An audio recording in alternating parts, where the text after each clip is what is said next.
Hey guys, Dan here. And Frank. And we are the Major Squad coming at you with episode 18. We got a lot of news to cover and a couple of topics we're going to be covering. We do Ultraman Blazar, first two episodes, Godzilla the Series, episode, I can't remember, but it's Leviathan is the name of the episode. And we're going to be doing for our review our second ever Godzilla movie review, Ebirah Horror of the Deep. It's been almost a whole year, if not more than a whole year, since we reviewed a Godzilla movie. Yeah. And that was... Son of Godzilla was the last one. Son of Godzilla, so chronologically the next movie. Yeah. After this one. It's pretty crazy. Like I said, we're doing our summer beach thing again, and the two movies back to back were kind of beachy. You know, Son of Godzilla, Ebirah Horror of the Deep, both on an island. Yeah, and but before that, we got some news that we're going to cover. Big Godzilla news. They've finally made their announcement from the countdown.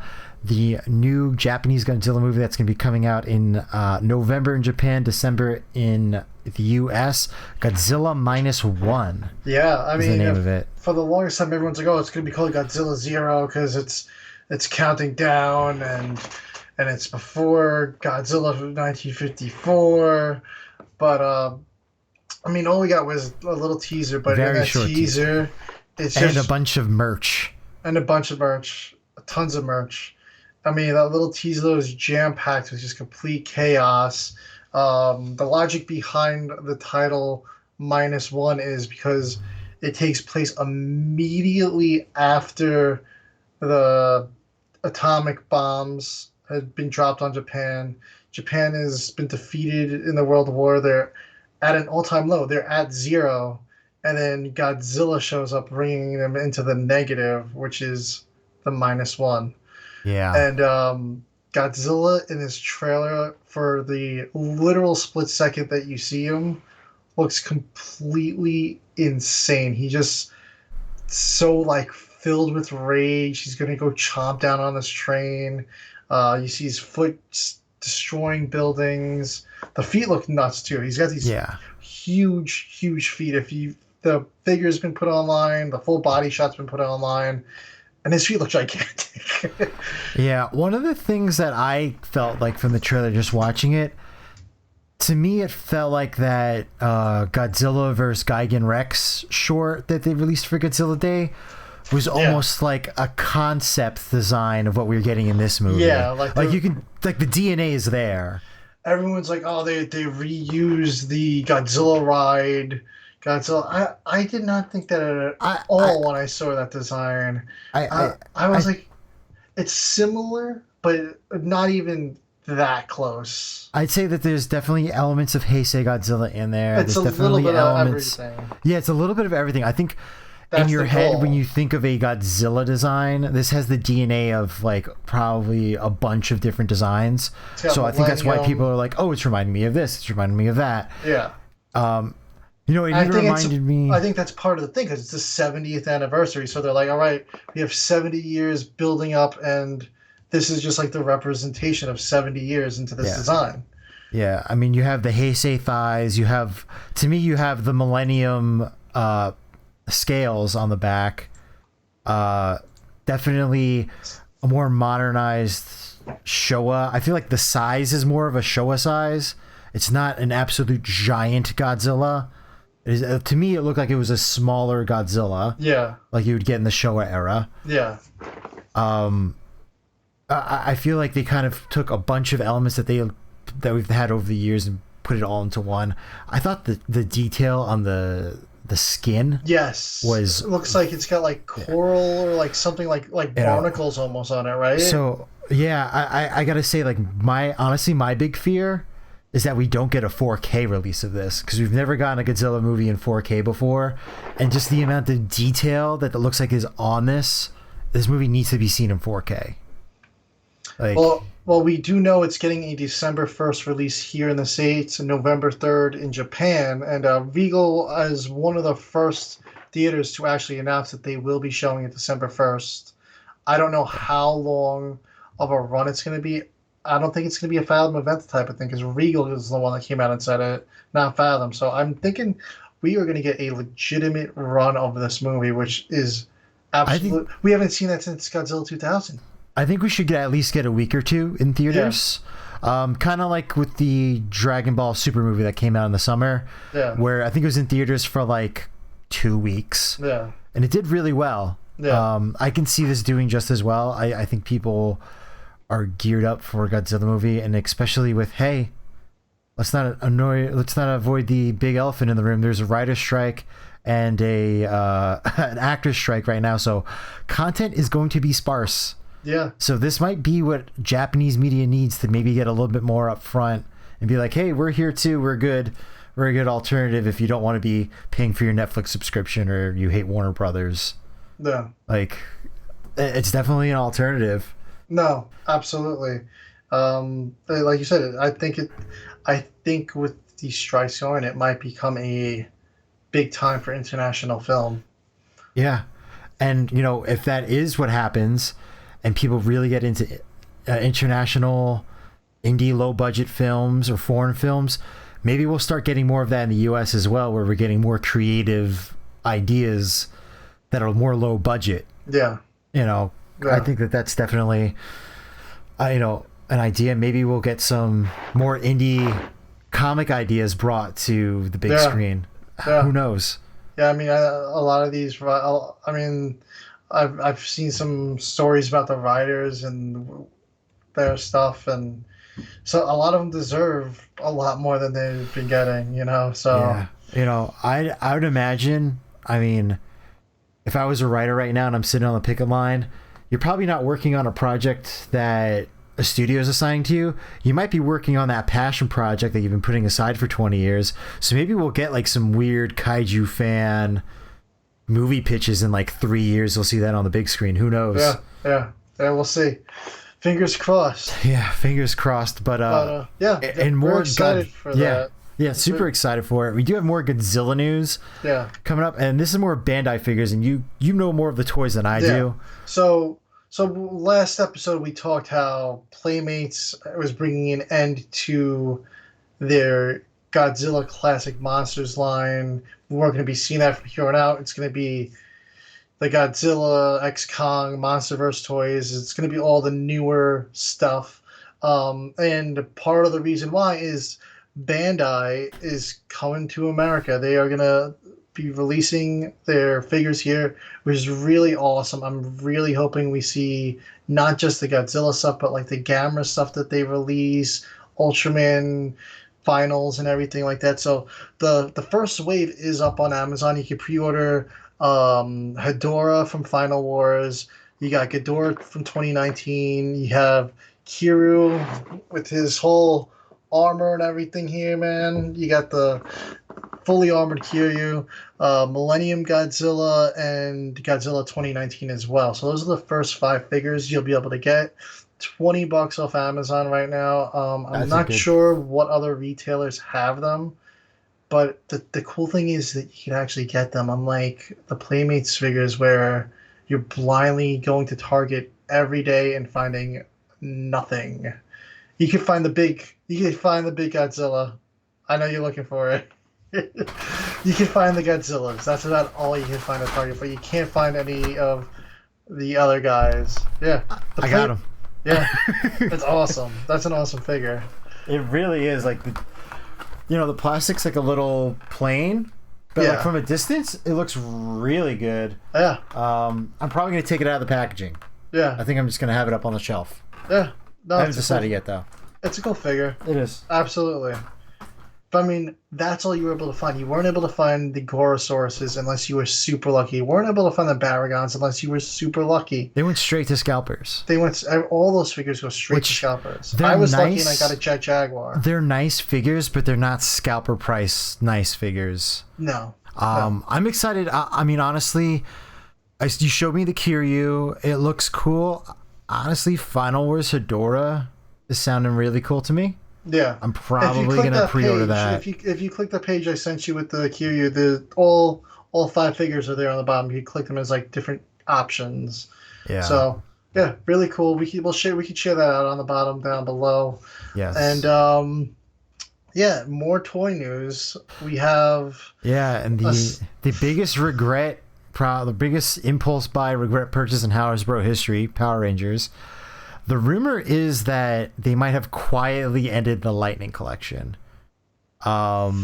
People are online, or it's just been a lot of speculation, and everyone's like, oh, wait for Hasbro to make an official announcement, and everyone's like, Hasbro cancels toy lines all the time and never makes an announcement about it. Yeah, I mean, it's, you know what, I'm gonna say it right now, I think it's time, because I think the Lightning collection has been a huge disappointment anyway. I mean, the QC issues, it's clearly a toy line that Hasbro just does not care about.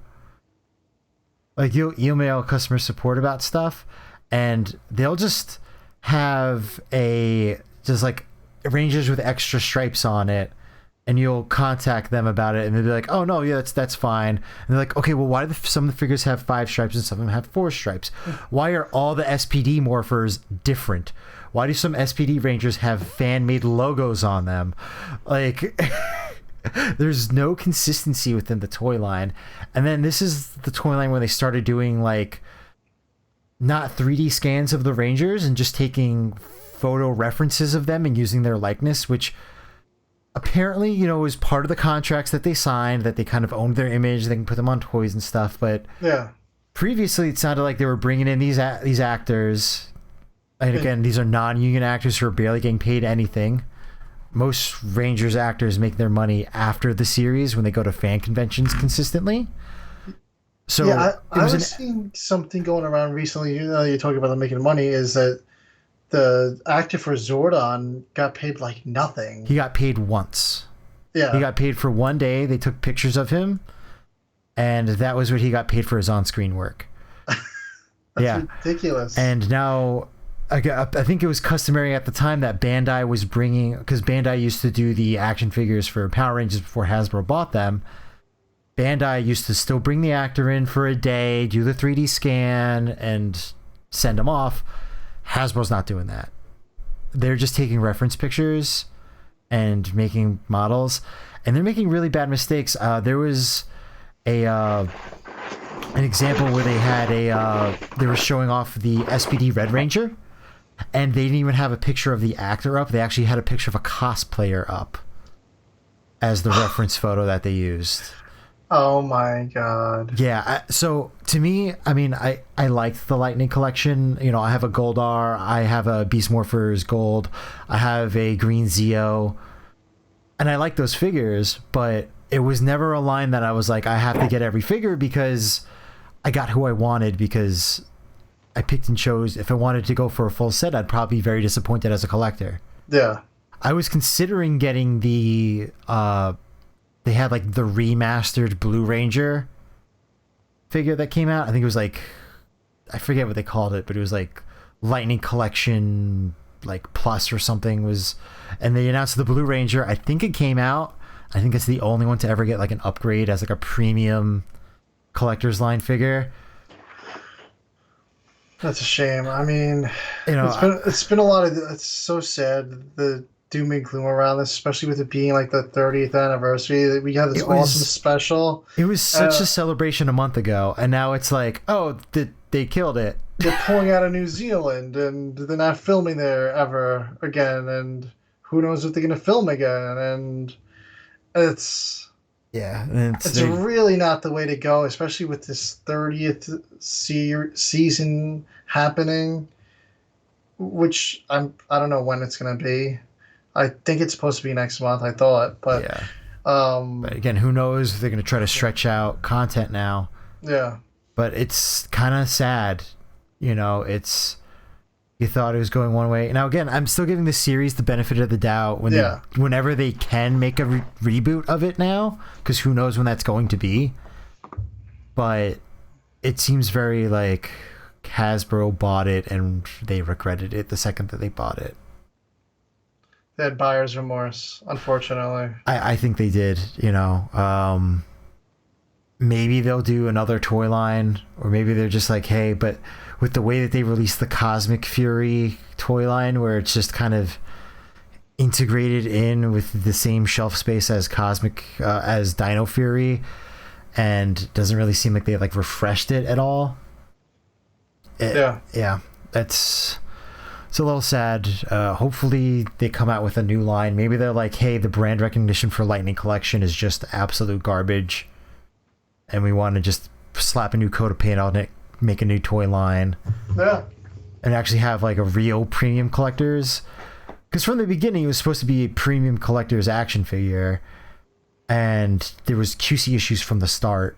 Yeah, at the end, they ended up being almost like just premium toys at the end of the day. Like, yeah, there were more like everyone waits for them to be an Amazon deal or some sort of get them for like deal. $7. Yeah, you can get them cheap. They weren't the collector item that they wanted it to be. And then they came out with this remastered collection, or I forget what the name of it was, but then everyone was like, when you screw up your premium line so bad, you need a premium line for your premium line. Yeah. So we'll see what happens with that. And then, unfortunately, more kind of depressing licensing news.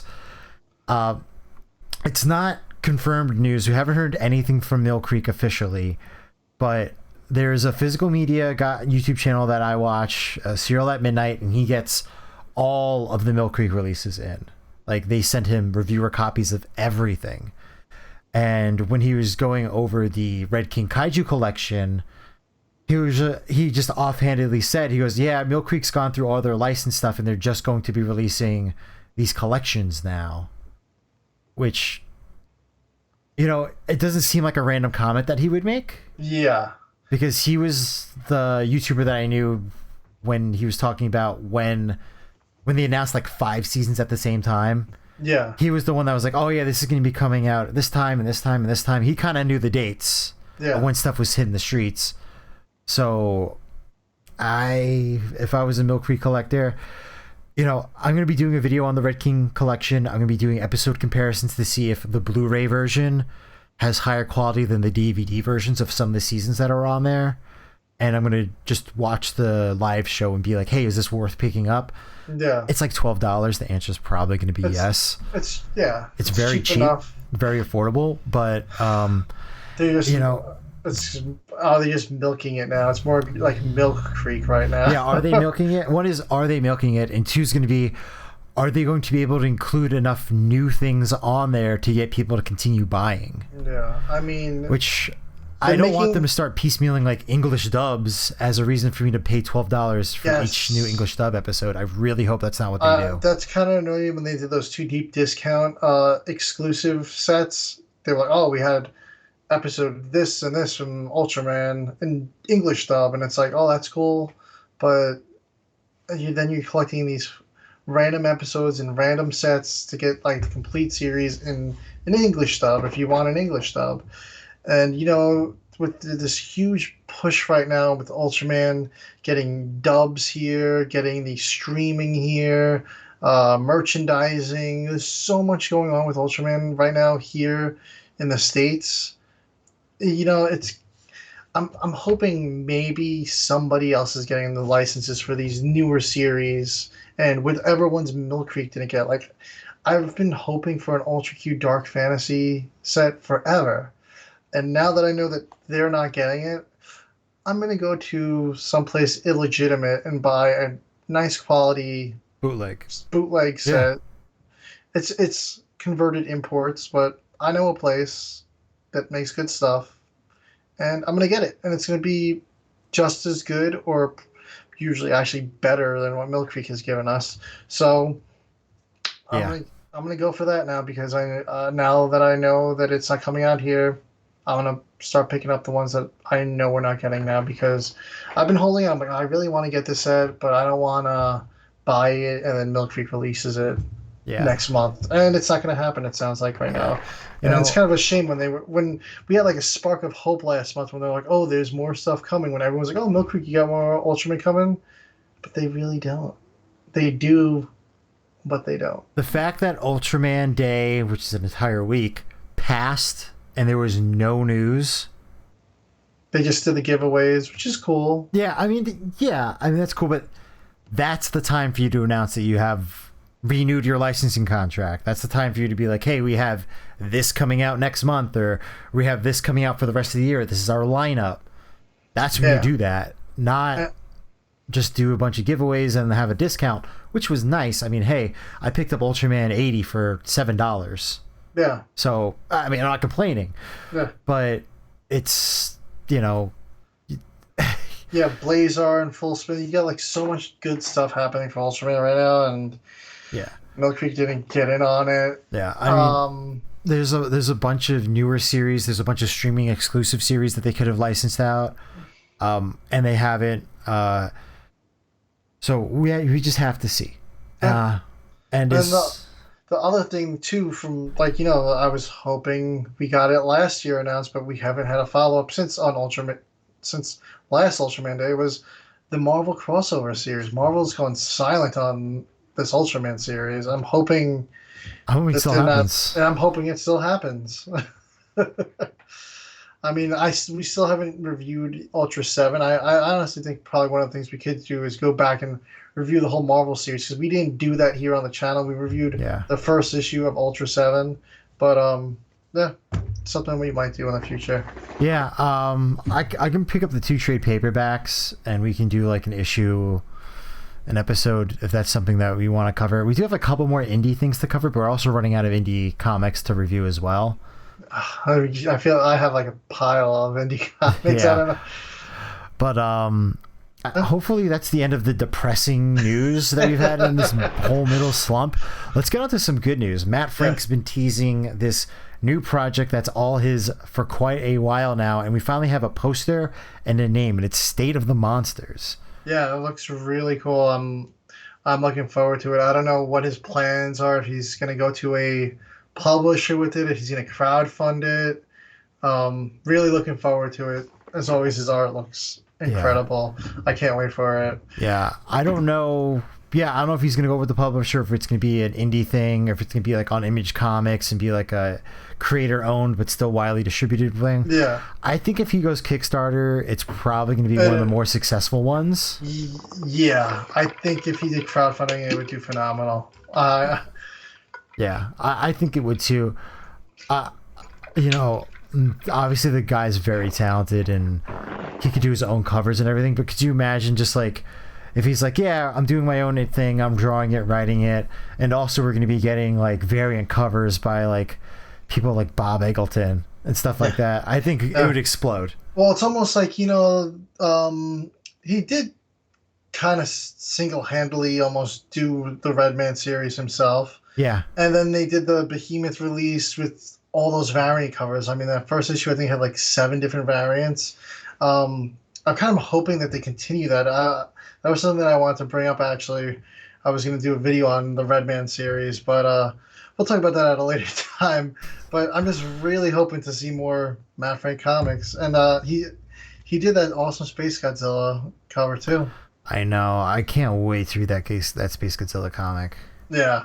The summer lineup for Godzilla comics. I know we've talked about this on other podcasts, but it's just so good. Oh, it's incredible. And all the covers look so good. Yeah. War for Humanity, Here There Be Dragons, for Space Godzilla. We got 3 Godzilla comics in August. Yeah, that's crazy. Like, you wouldn't think that would be something that keeps happening. Yeah, 3 separate series. Yeah. But to keep on with the indie news, we have Monster Matador, Once Upon Some Monsters in Mexico. Yeah, so there's already been a 5-issue arc that has since passed. You can pick all 5 up at monstermatador.com if you'd like, or you could back the Kickstarter for Once Upon Some Monsters in Mexico. This is the first issue of the second arc. There's going to be another 4 issues coming. I believe it's been successfully funded, or it's very close to. I haven't checked since this morning. I think this morning they needed like $100 or something like that. Yeah, they were very close. They probably already have it. Yeah, by the time this hits streaming, it's definitely funded.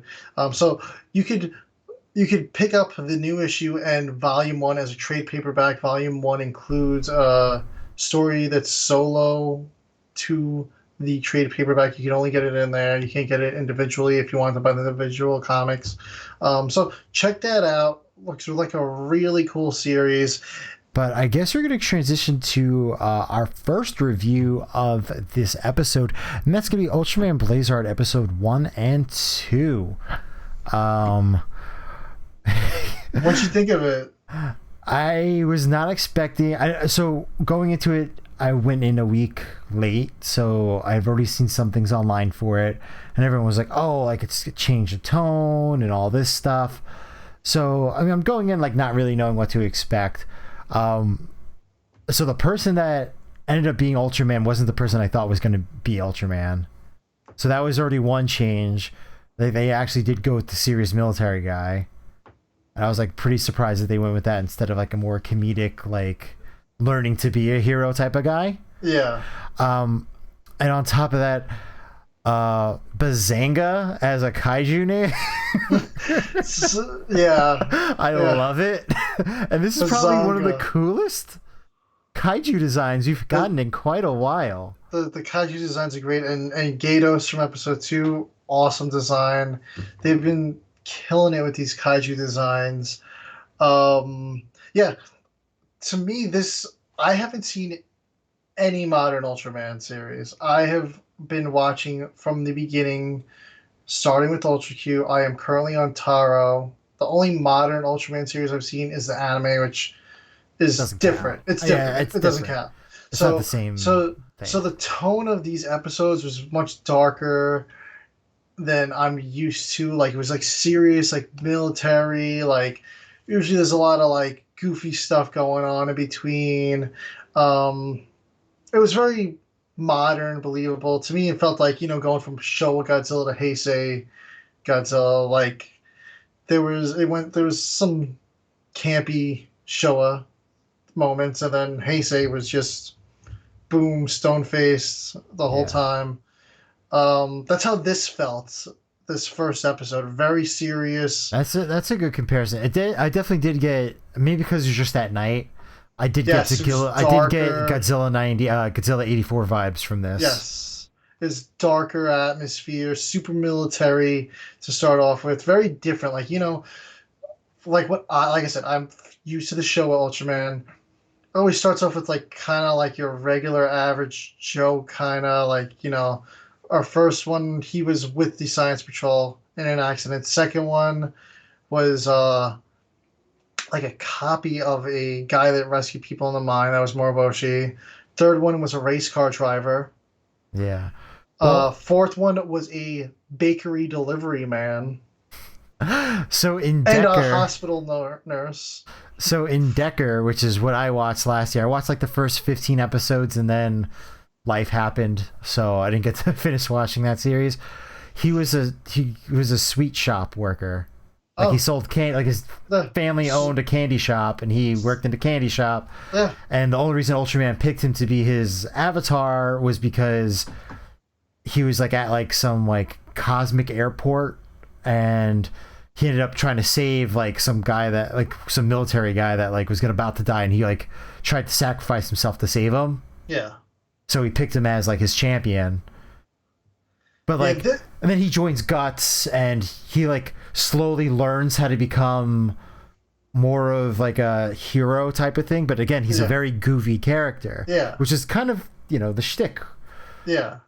So Yeah, so yeah, yeah, so like I said, yeah, this is like a more serious guy. Like he's all of these new people is like a rookie on the plane, and this guy, this host, Captain Gento, is just kind of like leaned over like this, and like, what's he doing? Is he worried? Is he nervous? They're like, no, this is what he does before all his missions. He gets focused, and they do almost like in Godzilla 2014. They do like this halo jumping.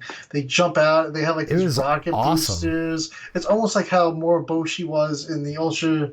yeah, very Man similar. anime Like with those the arm rocket rocket boosters. boosters. Yep. Yeah, Really cool. They kind of just like land in the city with them, and they're just using guns on this Bazanga who's just attacking the city. All these military operations. They have rocket launchers. There's another team.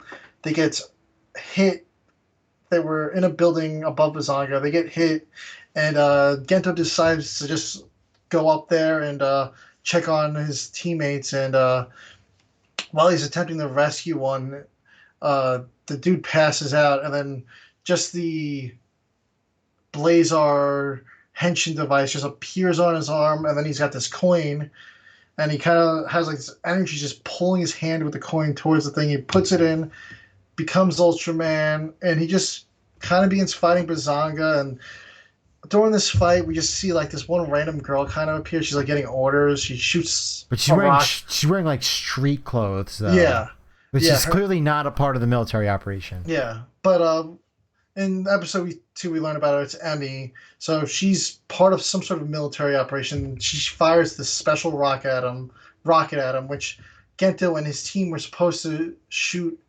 I believe the plan was to shoot at Bazanga's face, but their instructions somehow ended up being between the chest plates, and it didn't work. It was not effective. So she shoots a rocket, helps out Ultraman during this fight, and the fight's really cool. It's like an at-night fight. What did you think of the fight? So first off, one thing I wanted to gloss over was before he becomes Ultraman and tries to save the guy, he does like his eyes closing thing again, and he sees a bunch of visions. Yeah. I wasn't sure if that was supposed to be like he has precog-ish abilities, or if that's his masterful tactical brain. Yeah. I wasn't sure what that was supposed to be. I wanted to bring that up too. I thought that was kind of a odd moment, and they didn't do it in the second episode. So I don't know if that was like his brain, or maybe was it like Ultraman already like, hey, I'm gonna help you out and give you these visions. I didn't even know what that was. It was a bit odd. Yeah, I couldn't tell whether or not that was him using his technical brain and him trying to figure out what to do, or if he had some type of psychic ability, or if Ultraman was helping him out. They didn't really explain it at all. Yeah, he had like these visions, and like nothing that happened in that vision happened in the show, though. Yeah. So, because he took a different path than what was in that vision. Yeah. And then so as far as what I thought about it, I initially did not like the design of Blazar. I thought it looked stupid. I didn't like their blue and red stripes. And the second he transformed for the first time, I was completely sold. Yeah. On it. I was like, this looks awesome, especially at night. Yes. He transforms and you like the red and the blues like just like flowing through him. Yeah. Just for a little bit. It wasn't the whole time, but I was just like, okay, this is cool. And the reveal too, the way they revealed that too, because he transforms and he's behind a building at first, and Bazanga sees him and he just sees like the one half of his face, which kind of looks like your normal Ultraman design. It looks very plain, normal, dark, and then he steps out from behind the building and he's got that extra like horn or whatever you want coming out of his head. He's got the glowing stuff going through him. It's like, oh, it's not just like a plain Jane like guy standing behind a building, and it's got this crazy look to him. And the fight shots are really cool. I thought the grunting was a little weird, but it is. It was something a little. It was very. He's almost like. He almost sounds like a kaiju. Almost, he sounds like an animal. Like there's something like the way he fights is like altered. very animalistic. Like usually all the fights and Ultraman sounds from what I've seen in the show era, they're always like like it sounds like almost like a guy like yelling into like a can almost. Like it's like echoey. And this sounds more like like grunty and. They're definitely going for a different feel. Primal. So to me, it did feel a little bit more like the older Ultraman series in the sense that it was the grunts, but they were altered somehow, like more digitized. Or it sounded like primal to me. It didn't sound like. Yeah. It sounded. He sounds more like an animal, honestly, to me. Yeah, but then on the other hand, so on the newer Ultraman series. Like, at least for Decker, I can't speak to the other ones, but at least for Decker, you have the main character's internal voice the whole time, and he's working with Ultraman Decker.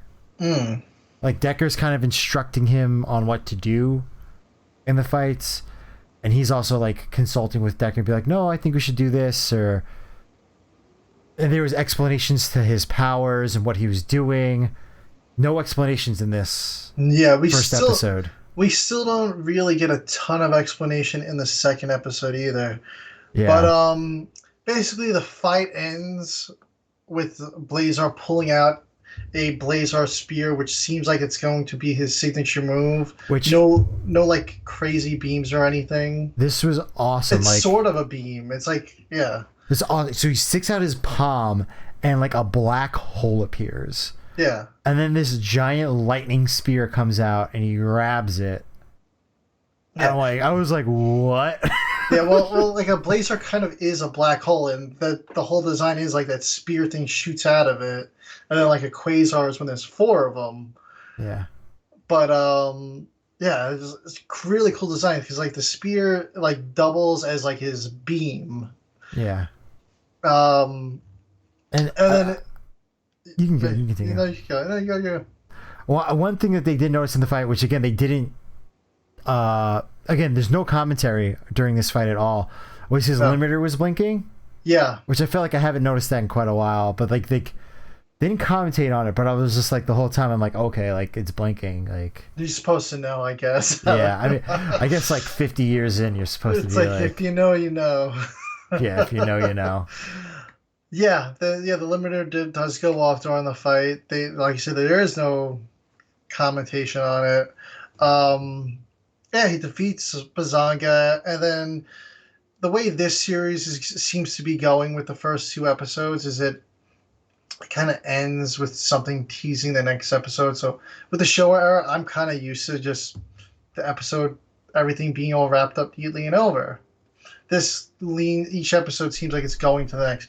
So this episode one ends with Gento gets kind of pulled into a meeting and gets told he's going to become the captain of Scarred, which is a newly formed team. Scarred stands for Special Kaiju Reaction Detachment. Yeah, so he becomes the leader of this special team, and it kind of just abruptly ends like that because he thinks he's going to get disciplined for this happening, and it turns out he's not. He's getting rewarded for it because in his eyes, he thought the operation didn't go that smoothly, and they're like, well, we're glad that you critique yourself that way. And I think that's one of the qualities that they liked about him is that he's very hard on himself, which is why they made him the captain of this new team. And for me, no Ultraman host that I've seen show a series has ever been the leader of the team. It's always been just some guy on the team, always getting in trouble for disappearing. I'm pretty sure every show Ultraman host has gotten kicked off the team once or suspended or put on leave for some sort of shenanigan. This was the first time they became the captain. They're going to be the one kicking people off the team, if anything. So that's episode 1. And then we go into episode 2, which kind of continues right off where we left off. He gets told about all his different team members, and he's kind of got to go around and pick them up. And we learn that Emmy, the random girl on the roof with the rocket launcher, she's one of the team members. She's sort of the comic relief for this series. She's very goofy. He goes around with her. He's at lunch, and she kind of just comes over, sits at his table, and he's like, "Oh, you're supposed to be on the team." So she comes with them. They kind of joke around. She's very goofy. And then we see a little cut to a group of fishermen. They're talking about they haven't caught anything in days. There's a lot of pollution, and it's not ideal conditions to catch fish anymore, and where they're fishing in the ocean. And then we see a rumbling in the ocean, and then it cuts, and you assume they get attacked. Kind of cuts back to headquarters. Gento's still going around picking up his team. Emmy's going along with them. He goes to the first place, and the guy quickly signs the sheet. It was one of the pilots that was helping out Gento in the operation with Bazanga. And then he goes to the next place. The guy's fighting in a dojo, and he's got no place to sign, so he signs on Gento's back, and the pen punches through the paper and stabs on the back. And he's like, "Ah, that hurts." And then Emmy's kind of like laughing at him, and then when they're walking out, he stabs her in the back with the pen too. So we get a little fun there. And then he goes to another area where they're doing work, and they're looking for another one of their members, but he's not there. Apparently he got pulled for a special assignment weeks ago, and we'll find out about him at the end of the episode. So he picks up all his crew. I believe there's 4 of them at this point, 2 females, Gento and the other male, and they get to their car and it's just like a plain Jane van. They're like, "This is it," and that's another thing about this. Like, Showa series, all the vehicles are always like over the top, like super extra looking. I mean, they were campy looking. I don't know what they've been modern day. I know they were a little cleaner. Taro, the vehicles, they were, to me, seemed like they were like, oh, we're gonna just go extra extra on this. They're like out of control, like crazy Taro. They look like clown cars, but yeah, it's just a plain Jane white minivan basically, and they're like, yeah, this is our team's vehicle, and they go to the base and they have all these cool guns, and Gendo's like, yeah, this get used to these. He's like, I haven't even touched them, and one of the team members is like, oh, I could go bot out the van. I'll put all the equipment we need in there. So while they're in the base, she goes off to do that. They get a little news broadcast that a freight ship has been attacked by a kaiju out in the ocean, and we see one of the fishermen from the boat goes, "Oh, it was Gatos. He comes up from the sea every couple of thousand years to eat and get his. If he's angry, he'll come up, and then he'll eat all the fish in the village and return to the sea."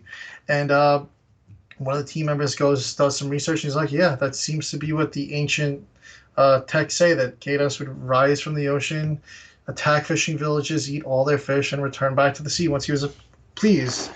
So Gento orders a team to suit up, and they're like, we don't even have a full team right now or equipment. We don't know what we're doing. So they go down to the harbor, and the military's carrying out their own operation. The Navy failed. They sent submarines. Those failed. And Gatos is just heading for the harbor. So they kind of head down there, and once again, his henshin device shows up.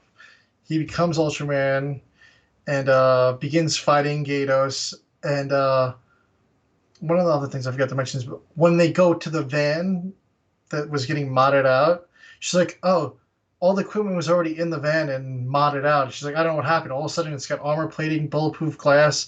They're like, somebody modded the van while I went out to go buy this stuff. So they're like, we don't even need it. And he's like, all right, well, we'll get used to it on the way there. So he becomes, like I said, we're back to him fighting Gatos. Pretty cool fight. This time it's in daytime. It's in the harbor. Gatos is crazy fish. It's almost like a deep sea fish. It's got the little lantern type thing hanging from its head, the tendril. It's got a big vent on its back that it blows heat out of to maintain its body temperature. It's basically a giant fish with legs and hands. And one of the old fishermen is like talking to Emmy while she's just kind of like helplessly watching. She's like, I don't know what to do. And he goes to run. He's like, I'm going to go take it out. And she's like, how are we going to do it? He's like, the same way you kill any fish, with a big spear. And she's like, no, I think you should stay here. So she holds him back while Blazar is fighting Gatos. So Blazar's just about to pull out his Blazar spear, and Gatos sees his spear forming and jets for the water and dives underwater. And Blazar, I'm thinking, oh, is this going to end in a cliffhanger where Gatos survives, or he just flees to the bottom of the ocean? He's happy he ate what he wanted to eat. No, that's not how it ends. Blazar then takes a spear and almost like tears it and makes a fishing rod, a Blazar fishing rod, and he casts that Blazar energy into the ocean and hooks Gatos, and he does a whole fishing fight with Gatos to get him out of the water, and he swings him up into the sky. He flies out of the water, and then he spears him, and Gatos explodes in the sky, and he's gone. And then it kind of ends with the old fisherman being like, oh, you got to be careful, though. If we anger Gatos again, he will rise. And they didn't really touch too much on the pollution aspect of it, but, these first two kaiju, like Bazanga, they kind of like, boom, he's here. Like, he had no explanation why he was attacking. He just was a crustacean, another fish, two undersea kaiju back to back. And Gatos was at least attacking because of the pollution in the ocean. We got a little backstory. Yeah. And from there, we get our little after the episode tease. Geto gets brought down underground by his commander, and he's like, oh, this was under our base the whole time. And they're like, yeah. And they're like, oh, why whatever, what's going on? And the fifth member that they were looking for, they got called for the special job, was there. He's like, oh, I've been here working on this. And they're like, working on what? And it's the big reveal of Earth Garen. And the commander goes, your first official order as Scarred is to defeat a kaiju before Ultraman Blazar. And that's when it ends. They have to defeat a kaiju with Earth Garen. And so we can expect to see Earth Garen next episode. So I'm really excited to see this mecha dino in action.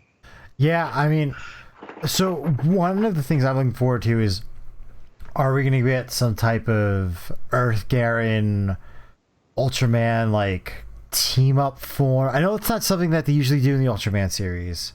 Yeah, it's more like a Gridman thing. But yeah, but like, is that something that we could get? I know Ultraman, more modern Ultraman, have forms now. Yeah, but it would be cool. They never combine with something else. It's always just like they have a red form, a blue form, and a middle form, right? Like, that's the usual. Like, so, but this one, he's already kind of red and blue.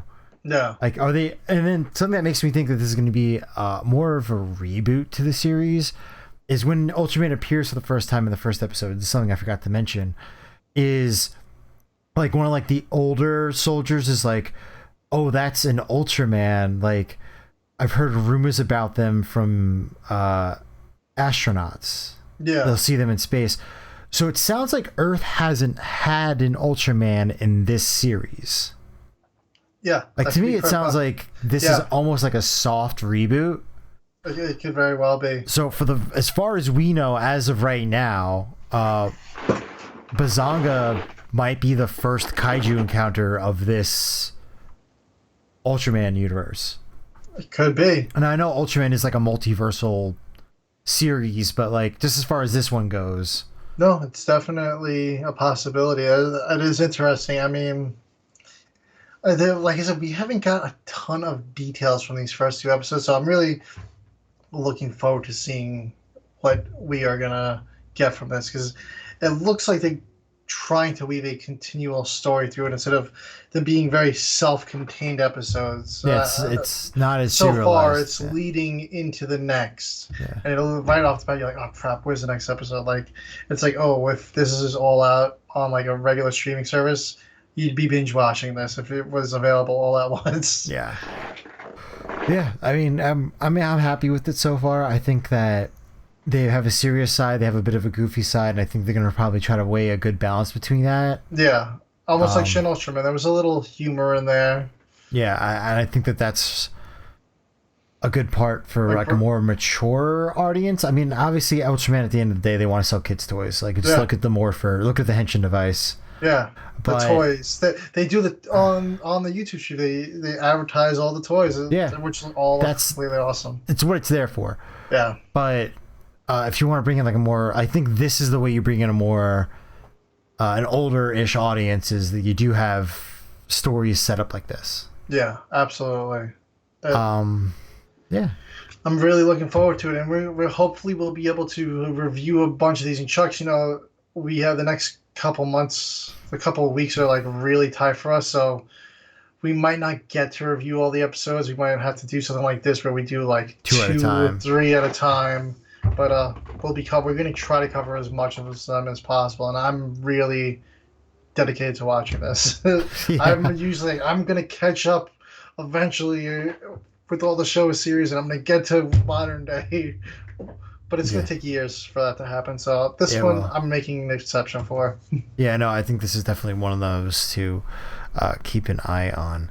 But moving over, we have our first Godzilla review in quite a while. And this is Godzilla THe Series, Episode 7, Leviathan.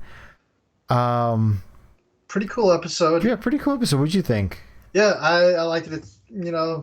Godzilla, aliens, it's something that's been done since the show at times. So, It is. To me, though, it was something I was watching it and I was like, could you imagine if they got a second American Godzilla film and like this is what they started with? Like this was the open, like this episode was the first 30 minutes of that movie. Yeah, like this, it would have played like it would have played like almost like Aliens Undersea, which is what this episode is. It Yeah. starts off with a research submarine discovering a ship underwater that turns out this alien ship has been underwater for 10 million years based off the rocks and everything about around it, and we quickly find out that it was indeed there 10 million years.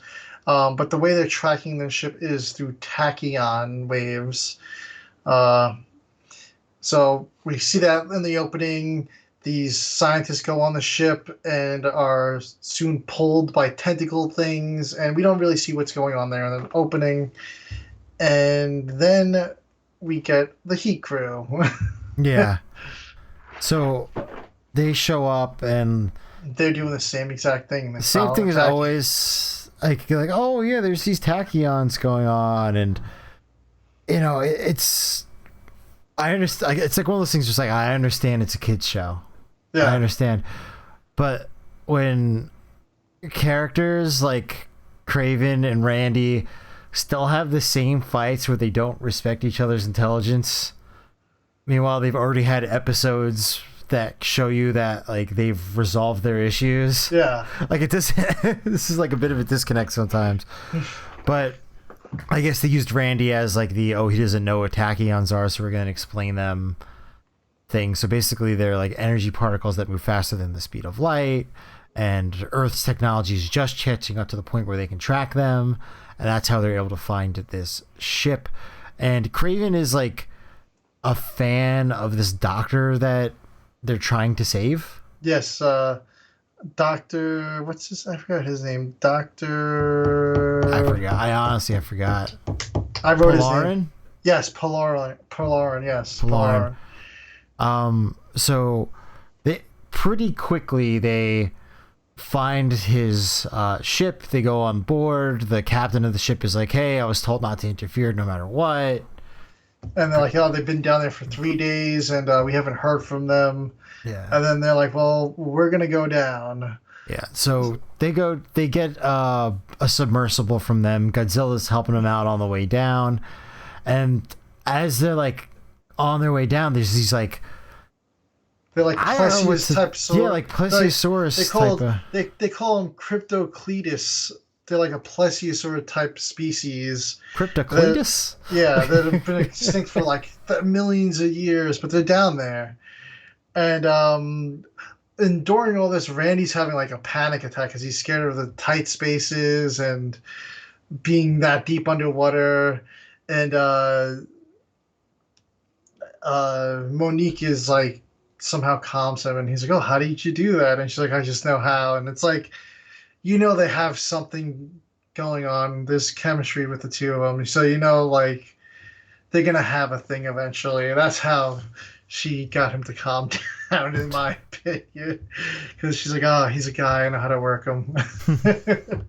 So yeah, they encounter these like plesiosaur things. Godzilla intervenes, fights them off, and they keep going. They get to the ship, and they're like, "How do we get on this thing?" And they're like, "Oh, it looks like you just kind of connect over there." So they park the submarine, and sure enough, the submarine attaches to this alien spaceship, and they get out, and they are confronted by like these reptilian-looking dog things that are like on the ship guarding, and they kind of like run away from them. These like doors are kind of just opening because like walls are really just kind of like fleshy walls and doors. Yeah.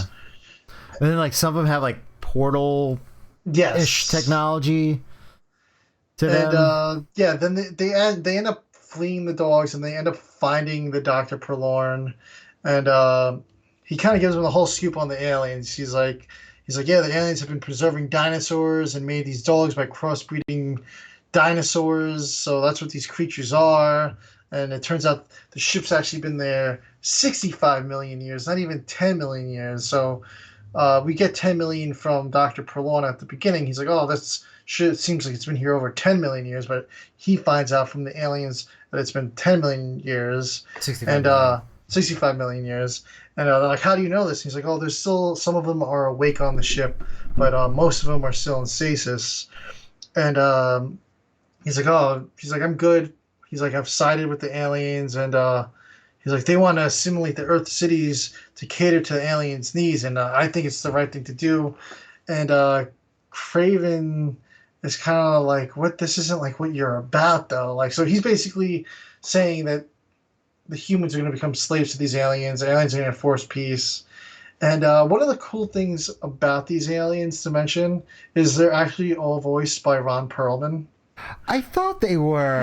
Yes. I didn't look at the credits, but I'm like... Yes, he voiced the aliens and then the captain as well that was like, no, you can't go down there. We were ordered not to go down there. Yeah, I thought that it was Ron Perlman, but I'm like, no. Yeah. I'm like, it's not Ron Perlman. It was Ron Perlman. Yeah.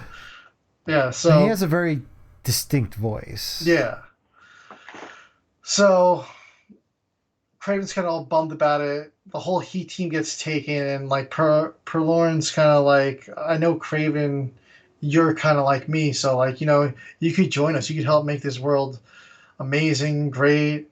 And Craven like seems like he's gonna go side with him since Perlorn's his idol. But then Cradle kind of like swaps out Nigel's chip with one of Randy's ships, and Nigel goes crazy and destroys an alien console, and a bunch of the tachyons begin to like kind of like fall, and Nick and the rest of the Heat crew are freed from this field that the aliens were holding them in, and Perlorn then kind of like helps them escape, but then he's like, oh, I'm gonna sacrifice myself, but then it seemed like he went into like a portal as this ship's like just falling apart. Yeah. It went pretty fast. The whole ship thing went like really quick. They went from, oh, we're taking over the world to Nigel destroyed the ship. Just like that. Which is how he died this episode. Yes. Nigel kamikazed himself. Yeah, but they kept his head, so they're just going to rebuild him for next episode. So they get into like this squid-like escape pod, and the plesiosaur things are about to attack them again. This time is two of them. Godzilla has a little fight sequence with the two of them. It was a very Godzilla-light episode. There was a lot of human aliens, like very grounded-ish, I would say, episode. Yeah, which is kind of like why I was saying like this would be a good like first 30 minutes to a Godzilla movie. Yeah. Because you don't need to show him through the whole movie.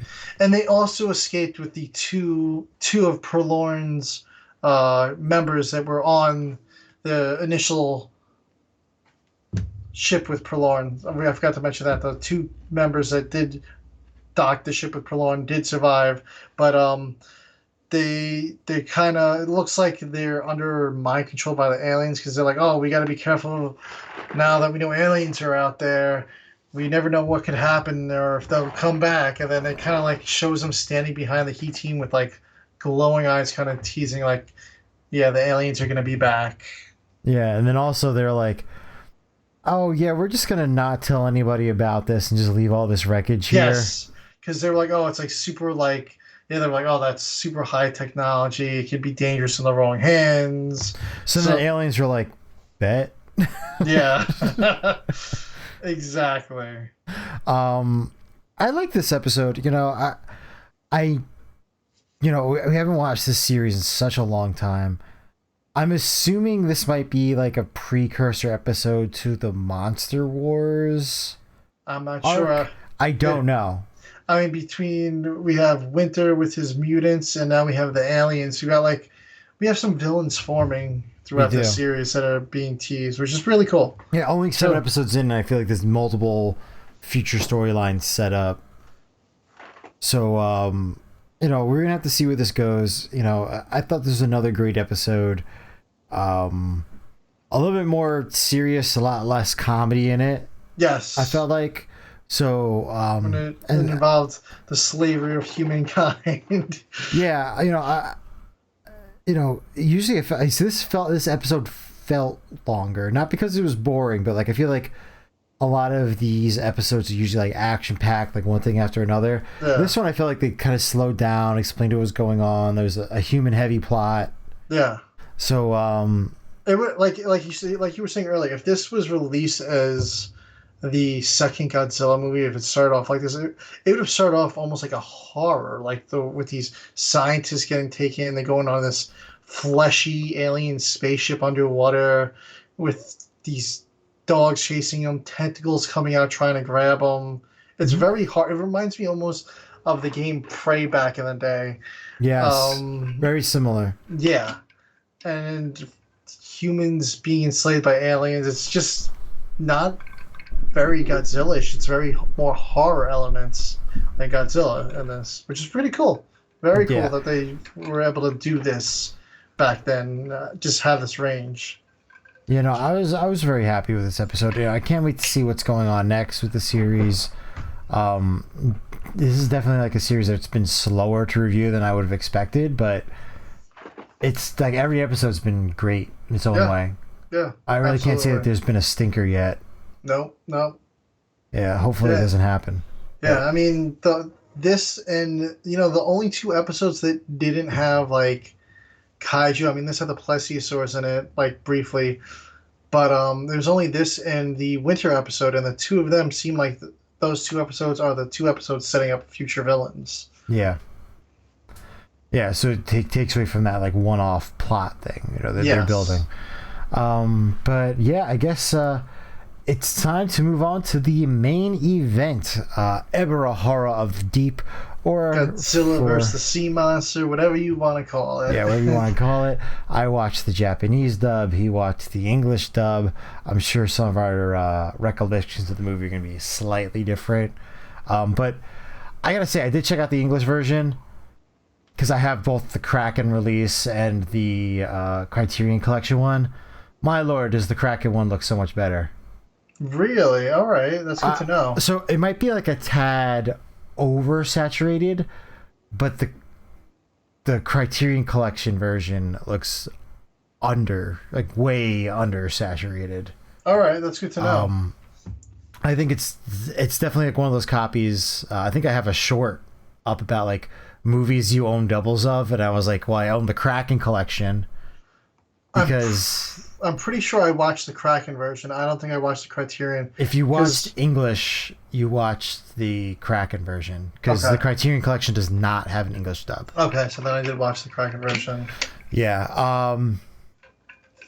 What did they refer to what Ebirah was in the English dub or no? Like, so they said the word lobster They in the did subtitles. they said that in the dub as well. They called him a lobster. So I didn't know if that was a dub mistake or a subtitle mistake. I was always under the impression that it was a shrimp. Yes, me I've too. heard other people say it's just a crustacean. It doesn't have to be a shrimp. It doesn't have to be a lobster. It's just a crustacean. And there really shouldn't be an argument about this. Yeah, no, I don't think it's necessary. No. But It's a giant crustacean. it is a giant crustacean. It's a bazonga. It's a Pazanga. Really cool costume though, because I feel like it's very detailed. There's some shots where Godzilla is fighting him, like he flips him underneath and it has like a fur bottom. It has two different types of claws. Like it has like a chompy claw and like a stabby claw.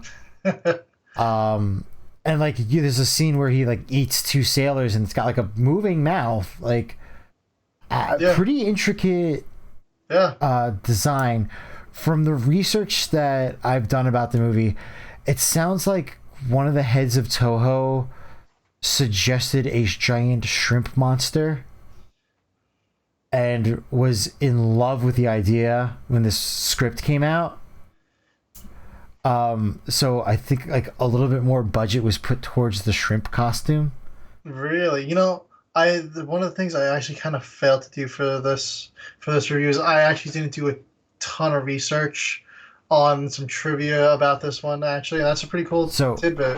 so the other trivia, I'm sure you know this one is this was supposed to be a King Kong movie. Yes, yes, that is one. Rankin Bass didn't quite think it fit with their vision of King Kong. So they passed on the movie, and that again they'd pick it up when Godzilla Escaped came out.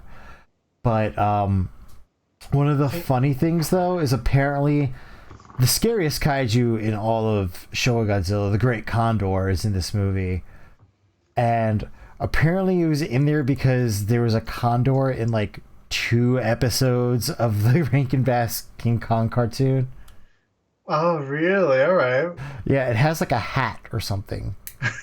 It's like really stupid looking.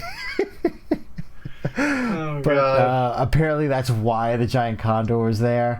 But a lot of the story inconsistencies in this movie can be simply thrown into like it was supposed to be King Kong.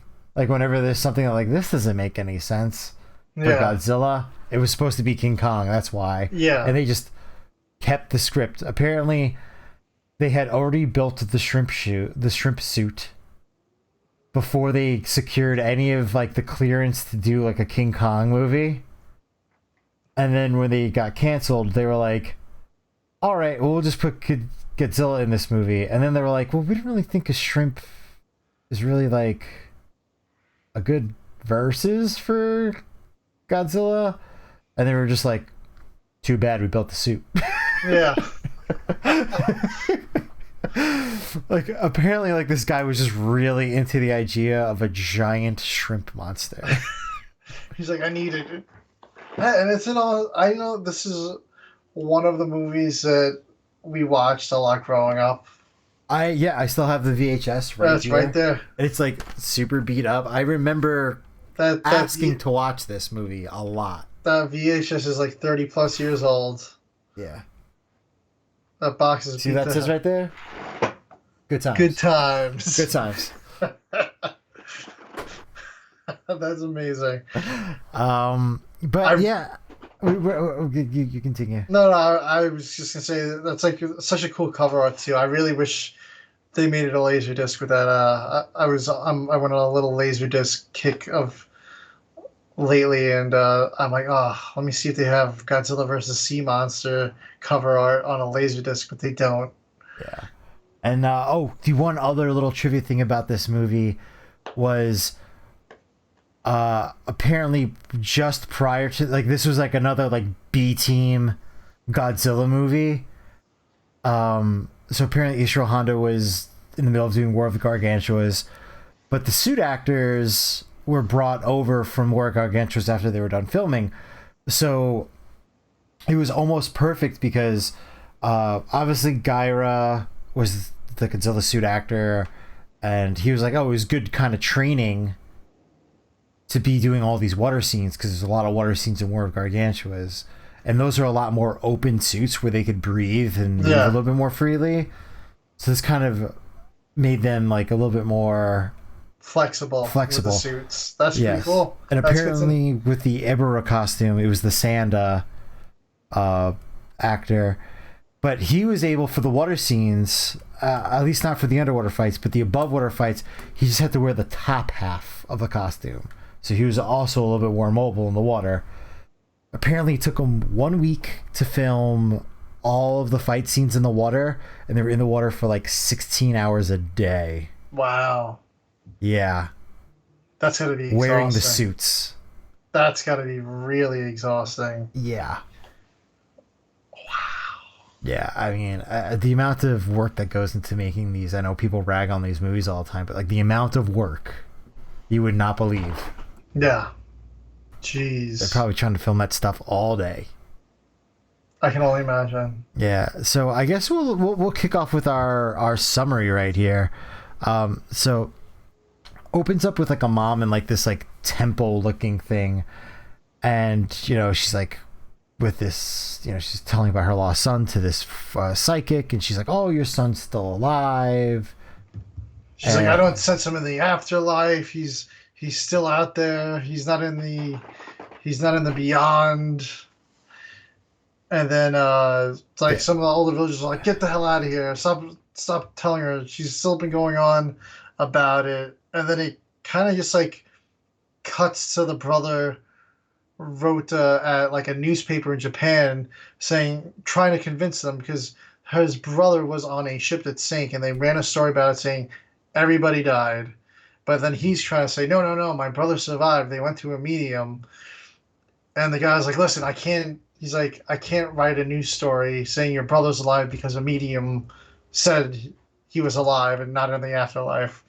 So he's like, let me go talk to my boss or whatever. So Rhoda's just sitting there in the waiting room, and he looks up and he sees like a flyer on the wall for a dance competition to win a boat, so that he's like, oh, I'm gonna get a boat and I'm gonna go out to sea and look for my brother, because he's like, we need search parties to go out there, and they're like, we're not gonna try to get search parties looking for your brother.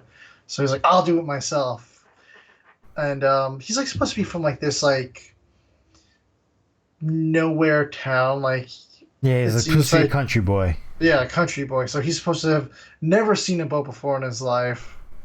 But he goes to the dance competition. He's late. It's already been going on for 3 days, and it's a pretty fun. The dance competition scene to me is just like one of like the most out there thing. It's like it reminds me of Grease almost, where they have like Yeah, it reminded me of Grease too. but it's like just all these random people just dancing.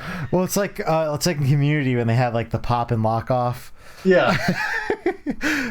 It's like however long you can dance, that's the winner. Yeah, and it's like, how were these people dancing for 3 days? They're like sweating, they're like dying. These like two guys, they like just go to the side, like that's it, we give up. And then he's just standing there watching the boat, and he's like, I need you to in this boat. And they're like, dude, you're 3 days late. He's like, I really need a boat. And they're like, he's like, I've never seen a boat before. Yeah. And they're like, oh, we'll go take you to go see a boat.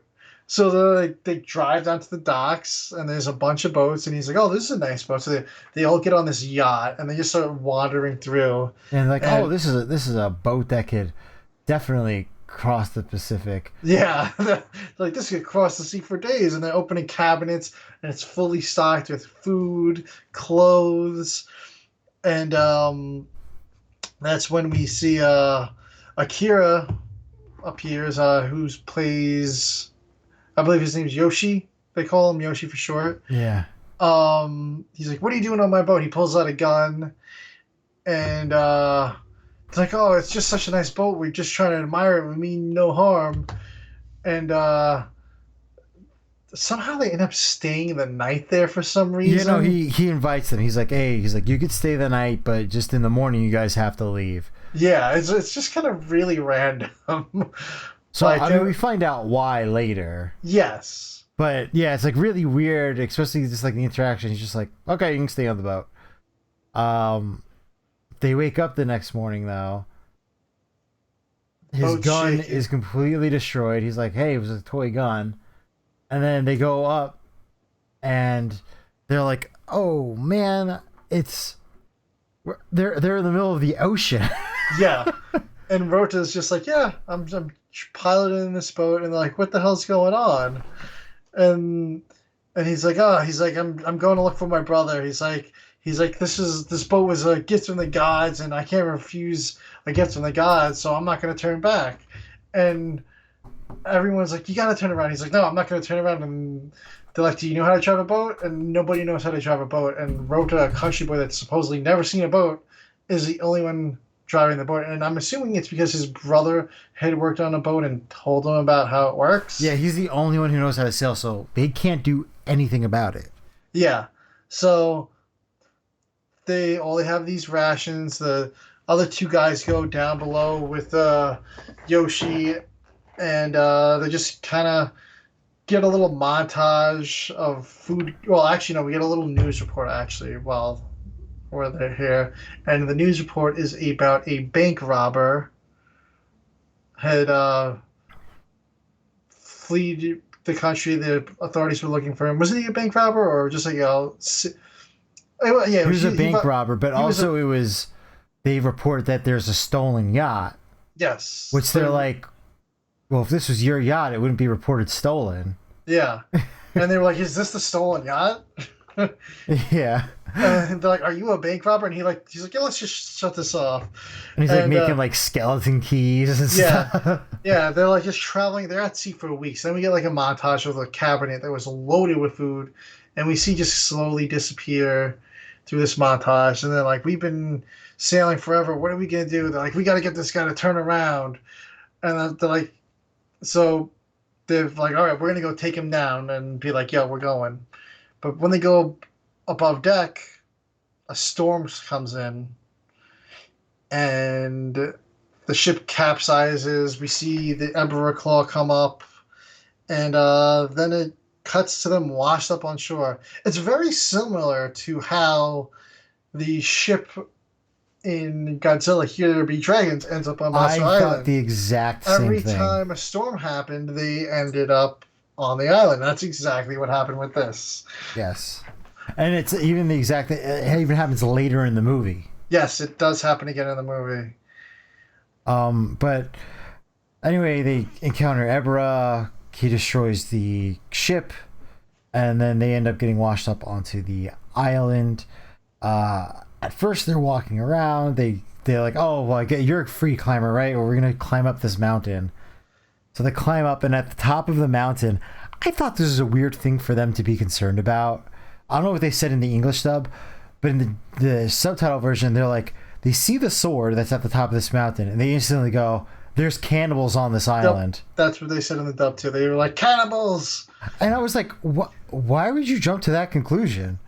Yeah, I thought it was a little really weird. And they kept mentioning it, that there's going to be cannibals. Yes.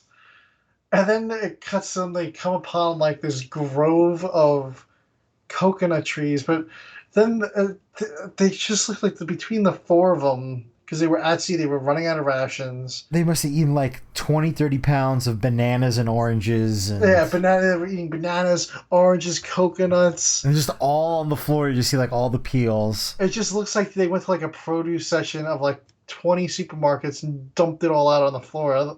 And we're like, yeah, we ate all this. Yeah. Pretty funny. And then they just kind of begin exploring the island more. They stumble upon this base. And it looks like a military base. And they're like, this looks kind of sketchy. Let's see what's going on. They see, actually first they see a boat. They follow it and they see it's docking in the space. And let's watch what's going on here. And the boat begins to unload all these people. It's spraying this yellow stuff. And off the boat comes all these natives, the cannibals, which they're not. Yeah, which they're not. So, and they're kind of being pushed around by these military guys, and we find out that these natives are being taken as slaves, and two of them attempt to flee. The army guys, the Red Bamboo, begin shooting at some, and then two of them make it to a boat, and they take the boat out to the ocean, and Ebirah's claw comes up, gets the two guys, kills them, and the Red Bamboo goes, "See what happens if you try to escape, you'll get eaten by Ebirah." But while all this was going on, our female lead, Daya, escapes while everyone's watching that, goes up into the mountains, and she ends up joining the crew of our ship, their dance crew, Rhoda and Yoshi, and she's trying to kind of fight him at first, like, "Oh, listen, we're friends." And the Red Bamboo quickly finds them again and begins shooting. They all flee to like a cliff ledge, and they drop. They kind of make you think that they're gonna jump off the cliff and dive into the ocean, but then once the Red Bamboo get there, we see that there's a little ledge on the side that they're all hiding out under. So before we go any further, when Captain Yamato, who's the Dr. Shirazawa actor, he's come back, he's playing Captain Yamato. When he spoke with the Red Bamboo leader, what did he say in the English dub to him? Oh, he goes, the Red Bamboo leader goes, "Yeah, are you blind?" Yes. And so that's what it is in the subtitles as well. And I'm just like, did he just ask a man with the eye patch if he's blind? Yeah. And I was just like, oh man. But anyway. And I also they had the Doctor Who actor was one of the Red Bamboo army guys too that was running the boat. Oh, I didn't notice that. Yes, yeah, he was there. But anyway, yes, they run away. They get to this cave, and they're kind of like, "Oh, do we go inside? Do we not go inside?" But it starts to storm, so they're like, "Okay, let's go inside for protection from the elements." And they're in there, and they're just kind of hanging out, and they look down, and Godzilla's just passed out. Yeah. Like he's not even like Yeah. laying down like in Son of Godzilla where he's like taking a nap. He's like falling forward like Unconscious. he went Yeah. on a bender and just Yeah. Yeah. And while this is happening, Dai is over there like praying, and they're like, "What are you doing?" She's like, "Oh, I'm praying to Mothra." And they go, "Oh, you're from Solgal Island," and or was it is it Solgal Island? What infant. Infant Island? And she's like, "Yes." She's like, "It's nearby." She's like, "This is Devil's Island," is which we learn is the name of the island. Did you get that? Yep, Devil's Island and Infant Yep. Island. Yep. And she's like, "Oh, it's right, it's nearby." And then Rhoda's like, Was my brother there? Did you see my brother?" And she goes, "Yeah, is his name Yada?" And he's like, "Yes." She's like, "Yes, he showed up there." And then Rhoda's like, "We got to get to that island." And then we get a quick scene showing the slaves that have been brought over from Infant Island and what they're being used for. They're being used to produce that yellow liquid that the boat was spraying everywhere. That's repellent of Ebirah. So that's why they're being made. And then our crew decides, you know what? Let's do something they won't expect. They won't expect us to attack their base or sneak in. So they build this like giant bush Yeah. disguise, which is pretty. I thought that whole sequence is pretty funny. And and Dai is carrying this pigeon Bird. with her the whole time behind the bush, and they're like moving, and then they like kind of trip, and then the spotlight goes onto the bush, and it's just like staring at the bush, and then she throws the pigeon up to be like, "Oh, that's what made the noise," and then they continue moving the spotlight, and they get all the way over up to the gate of the thing, and Yoshi picks the door, and they go all the way through the space. They keep sneaking around. He keeps picking locks, and they get into this lab, and he's like, "Oh, what's behind that door? It looks important. It looks almost like a vault." And it turns out this nuclear reactor, and they're making nuclear weapons on this island, the Red Bamboo. Yeah. And they need to keep Ebirah away. I don't know the whole So extent of the plot of so why they're doing it on that island. so they use Ebirah as like a gatekeeper because Yes. they have the fruit that keeps Ebirah away, so nobody can come to them to stop them, Yeah. and people can't escape the island because Yeah. Ebirah's there, so they can Yeah. control the traffic. Yeah. Um, so they get out. They are like, okay, we gotta go. So they're trying to go further into the base. They get found. And what they end up doing is they end up kind of getting separated. So Nita, which is one of the dancers, goes over with Rota, and the other crew run into like the forest and run away.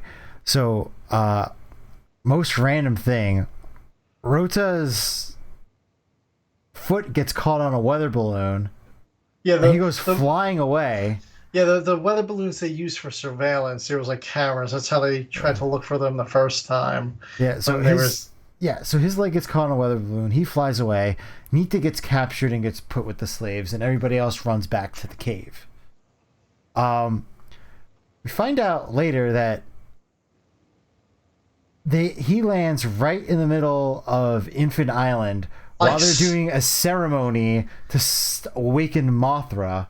It's pretty funny, like that he landed there perfectly. Like Yes, he couldn't have landed on the shore. He could have landed anywhere on the island. He landed like on the altar. Like, yes, and like the weird thing is like while they're doing this ceremony, he's like, "Oh, I'm here. I'm looking for my brother." He's like, "Do you know where he is?" I forgot what was the brother's name. Was it like Yota? Yada. Yada. Yeah. His name's Yada, and everyone's like, "I never heard of him." And Dia did. Yeah, Dia did. But then like the brother's like there in like 10 seconds, and he's like, "I'm right here."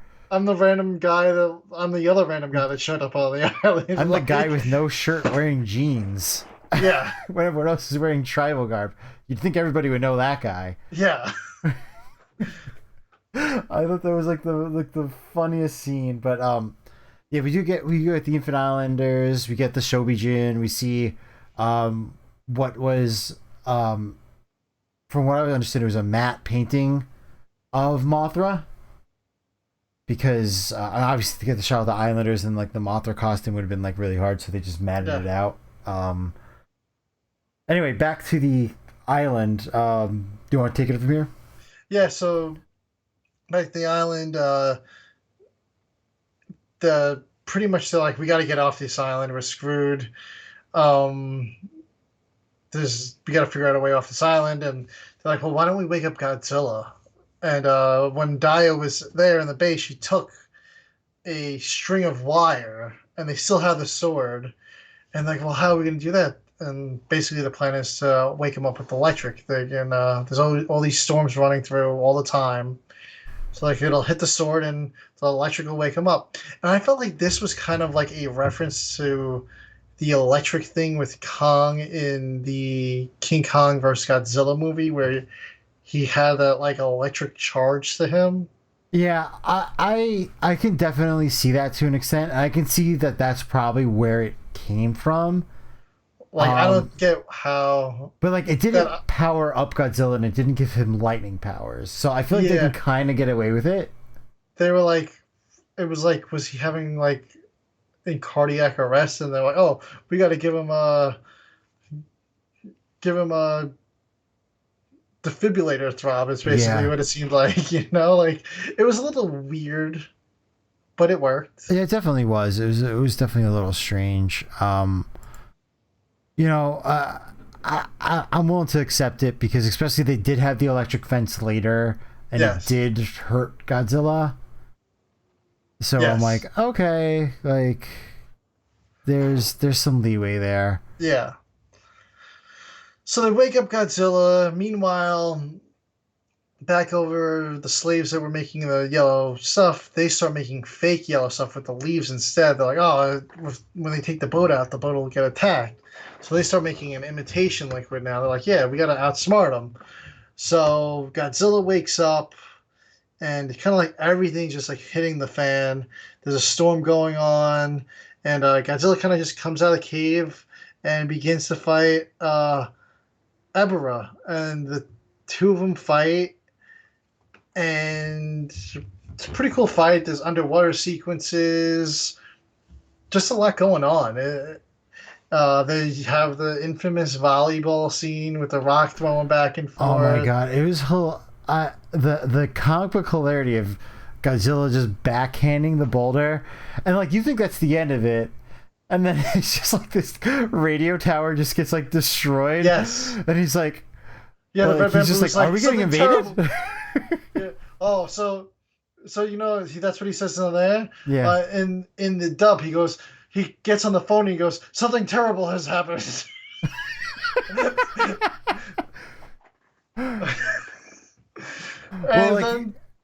It was just like the guy was like on the radio, he's like, the tower's been destroyed, and the guy's like, are we being invaded? Yeah. For him to just go, something terrible has happened. Yeah. And so the fight goes on. Godzilla defeats Ebirah, and that's the end of Ebirah for this movie. Kind of surprising that. No, there's another fight. Oh, was there another fight? The daytime fight at the end. Oh, the daytime fight. Yeah, Ebirah retreats it with this one actually. Okay, yes. My bad. So then, Infant Island, back at Infant Island, Rota and his brother, they got on a canoe and they were given jars of the yellow stuff. And they were coming ashore, and Ebirah attacks their boat in the storm. And they don't drop the jars properly, but they somehow manage to make it to land. We don't see how. The other crew's running through the jungle now because the Red Bamboo has now found them since Godzilla's blown out their caves, so they have nowhere to hide. And they were kind of staking out the base, but there was a hidden microphone in a tree. Yes. And they're exactly running. Where they're talking.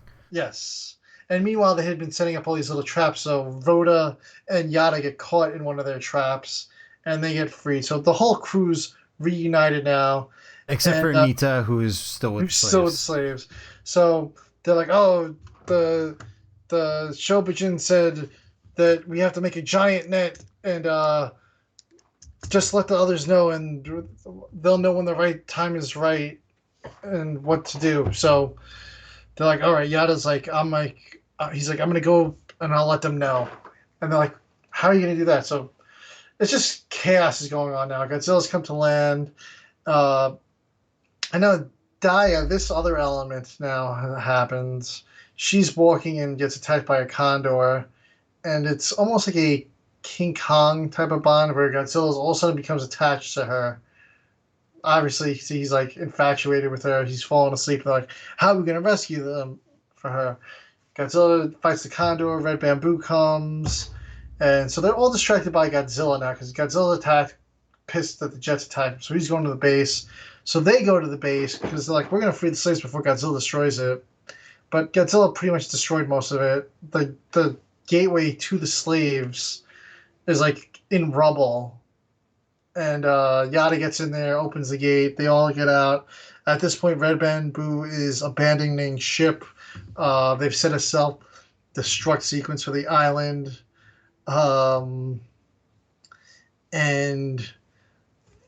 so they have 2 hours now from the self-destruct. Yeah, they have 2 hours from the self-destruct. So they insinuate that this Godzilla fight with Ebirah takes probably about like an hour and 50 minutes.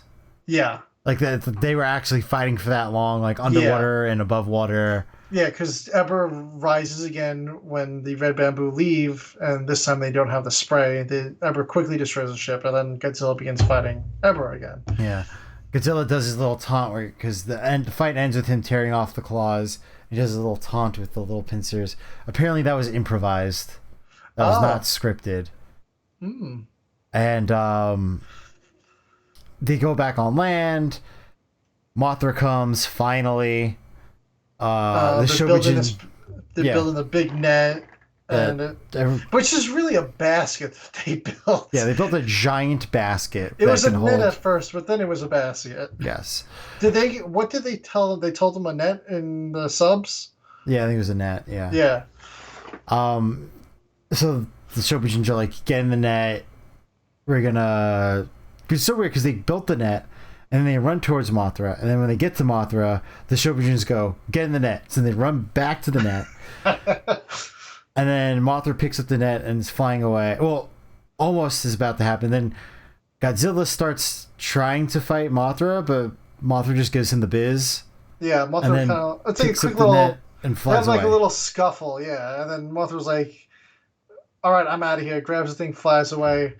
And they're like, oh, I kind of feel bad for Godzilla. And like, they all start yelling from the net as they're flying away, jump, leave the island, because it's going to blow up. Which is where you get the classic meme gif of Godzilla jumping off like the little cliff. Yeah. Where he's kind of just like... Yeah. So he jumps in the ocean, island explodes, and they're flying back to Infant Island, and... That's the end of the movie. One of the weird things was there was like a switch that was kept going down for like the self-destruction. But his hand was like I'm trying to get this in frame. Like, let's say this is where the switch is. He was like, I can't reach it. I can't reach it. And he was apparently doing that for an hour and a half. Yes. So then they finally, an hour and a half in, they're like, let's try a different guy. Let's say the switch was here at the beginning. Now the switch is down here. Now the other guy's trying, and he's like, I can't reach it. It's like, okay, well, maybe if you would instantly be like, can somebody else put your arm in here? Yeah. Somebody would reach it instantly. That whole the self-destruct switch sequence thing is a pretty funny aspect of the movie. They could have just said, the island set to self-destruct. Yeah. And this little switch thing added nothing to the plot beyond acting as a countdown. Yeah, and because it kept getting lower and lower. Just having a character stuck in that room for an hour and a half in story with his arm under some pipe. So, like, watching the movie, it's like 2 minutes, but in storyline, it was like almost 2 hours that they were there. Doesn't make any sense. They could have just had a countdown. Yeah, maybe him trying to like thief his way out of fixing it, but he can't do it. Yeah, it was a weird point. And then like, as far as like the plot hole of like Godzilla attacking Mothra, it's supposed to be Kong. Like, Kong never met Mothra before, so this Godzilla never teamed up with Mothra to face King Ghidorah or anything like that. That's basically the only kind of explanation for it. Still a fun watch. The monster fights are really cool. It's definitely different because they're underwater. It's just like a super campy, very fun movie though, in like a good way. And the music is just The like, music's excellent. yeah, it just like almost doesn't match the movie at all, I but mean, it's so good.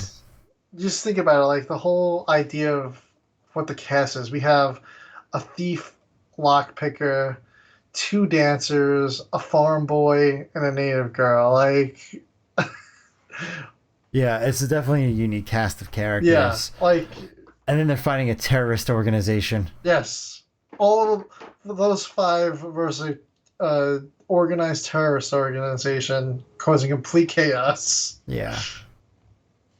But yeah, definitely an interesting movie.